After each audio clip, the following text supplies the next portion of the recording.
বারাসাত রামকৃষ্ণপুর যুব মন্দিরের যে রক্ত উৎসব চলছে, দেখতে পাচ্ছেন সৌন্দর্য বাতাবরণ। 26তম রক্তদান শিবির বলার থেকে উৎসব বলাই ভালো। দেখছেন ছেলেরা সাদা টি শার্ট, পেছনে লেখা রয়েছে বারাসাত রামকৃষ্ণপুর যুব মন্দির। মেয়েদের পরনে সাদা লাল পাড়ে শাড়ি। চলছে রক্তদান শিবির। রক্তদাতারা তাদের মূল্যবান রক্ত দান করছেন। আমরা আছি বারাসাত রামকৃষ্ণপুর যুব মন্দিরে। দেখতেই পাচ্ছেন রক্তদান চলছে, তার সঙ্গে মঞ্চে বিভিন্ন অতিথিরা উপস্থিত। চলুন আমরা মঞ্চে গিয়ে হাজির হই।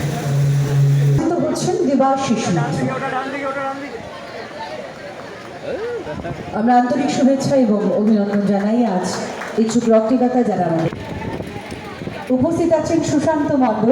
ব্লাড ব্যাঙ্কগুলোতে ব্লাড কম্পোনেন্ট সেপারেশন মেশিন আছে, সেইখানে রক্তের সংরক্ষণ না করা যায় তাহলে না শামসুর দিনের। কিন্তু আমরা এটা মনে করি যে মানুষের রক্ত মানুষের গায়ে যাচ্ছে, এবং যার জন্যে যে আমাদের এখানে প্রিয় কবি আমাদের কাজী নজরুল বলেছিলেন, মোরা একই বৃন্তে দুটি কুসুম, হিন্দু মুসলমান। তারা এখানে রক্ত দিলেন, সব থেকে বড় ধন্যবাদ তাদেরই প্রাপ্য।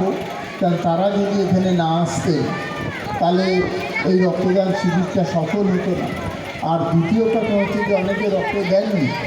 আমাদের প্রিয় মানুষ আমাদের দেবাশিস মিত্র মহাশয়, এছাড়া রয়েছেন আমাদের কণিকা বৌদি, যিনি আমাকে সবসময় সব ব্যাপারে উদ্বুদ্ধ করে, এবং এছাড়া আরেকজনের নাম না বললে নয়, সেটা হচ্ছে আমাদের শিল্পী বৌদি। যখন আমরা প্রথম শুরু করেছিলাম রক্তদান, তখন যে সবার আগে আমার সঙ্গে আমাদের এই মঞ্চে ছিলেন আমাদের শিল্পী বৌদি। এছাড়া সুশান্ত দা, যে সবসময় আমাদের সঙ্গে থাকে, যে কোনো ব্যাপারে ডাকলে পাওয়া যায়।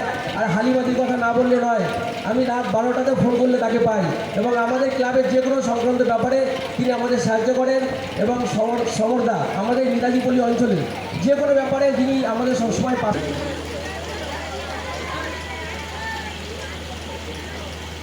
প্রথমেই আমি এই রামকৃষ্ণ যুব মন্দিরে অসিত আমার চলার পথের অন্যতম সঙ্গী শুধু নয়, আমার একটা শক্তি, আমার একটা সাহস, আমার একটা অনুপ্রেরণা। তাকে বর্তমানে তেমন আছে, আগামী কতদিন ধরে থাকবে আমরা জানি না। আবার এটাও দাঁড়িয়ে যেন আমার অন্তর্ভুক্ত। আমি হিন্দু